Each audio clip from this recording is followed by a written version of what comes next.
हमें कभी भी प्रभु से विमुख होकर कोई भी देवता बचा लेगा, ऐसा सोचना भी नहीं कि हम किसी की आराधना करके, ऐसा नहीं, वही आपको नष्ट कर देगा।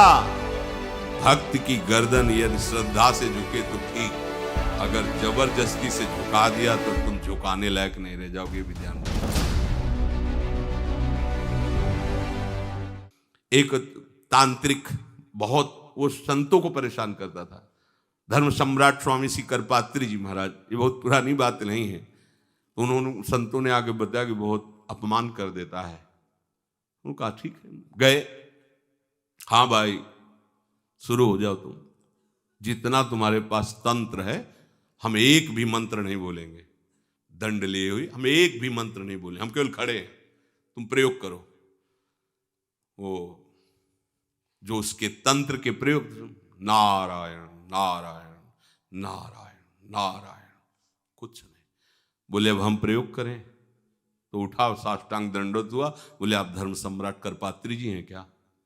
क्योंकि इतनी सामर्थ्य केवल उन्हीं में है जो मुझे रोक सके। दूसरे बोले बंद कर दो, दोबारा शिकायत नहीं आनी चाहिए हमारे पास।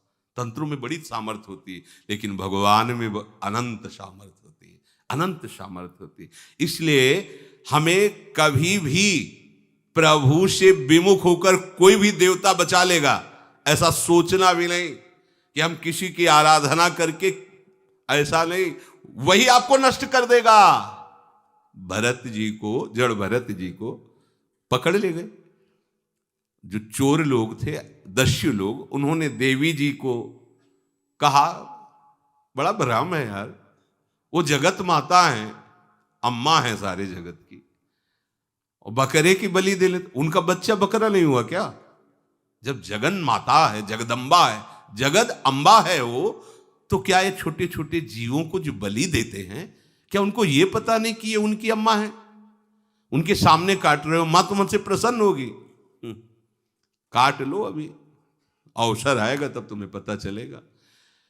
अब वो जो पकड़ के लाया गया था मनुष्य बलि के लिए, तो वो दस्युराज, बाजार सी लगी थी, उत्सव मनाया गया, उसे कहा गया था जो मनावे सो खाओ।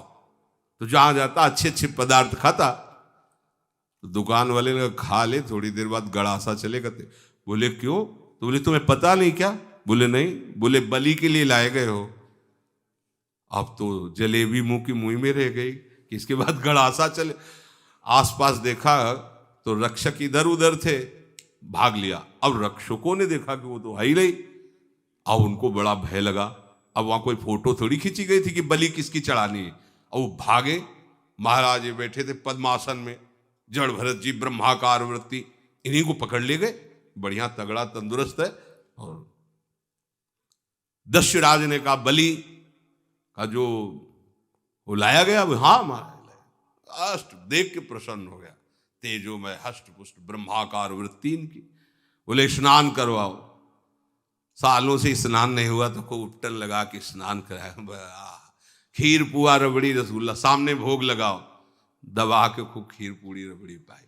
अब वो तो भगवान के प्रेमी भक्त है, ब्रह्माकार स्वरूप है, अपने स्वरूप में स्थित है। इसके बाद तिलक लगाया। बोले गर्दन झुका।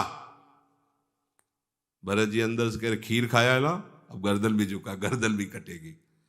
भक्त की गर्दन यदि श्रद्धा से झुके तो ठीक, अगर जबरदस्ती से झुका दिया तो तुम झुकाने लायक नहीं रह जाओगे। भी ध्यान रखना, क्योंकि ये गर्दन अब गर्दन नहीं, ये किसी और की शान बन चुकी है। भक्त की गर्दन किसी की शान है, और वो उनकी शान है जो सबकी जान है। देवी जी की मूर्ति में आग लग गई, दाह शक्ति पैदा हो गई। जे ही जड़ भरत जी का शरीर ऐसे किया, फाड़ करके मूर्ति भद्रकाली प्रकट हो गई। और जो गड़ासा काटने, उसी को उठाया, काट काट के उन्हें दस्युराज से लेकर समस्त सांप को काट करके खून की होली खेल दी।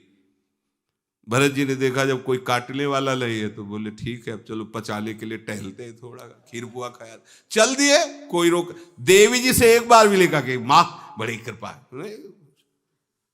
जो भगवान का भक्त है वो दूसरे की कृपा भी नहीं मना सकता।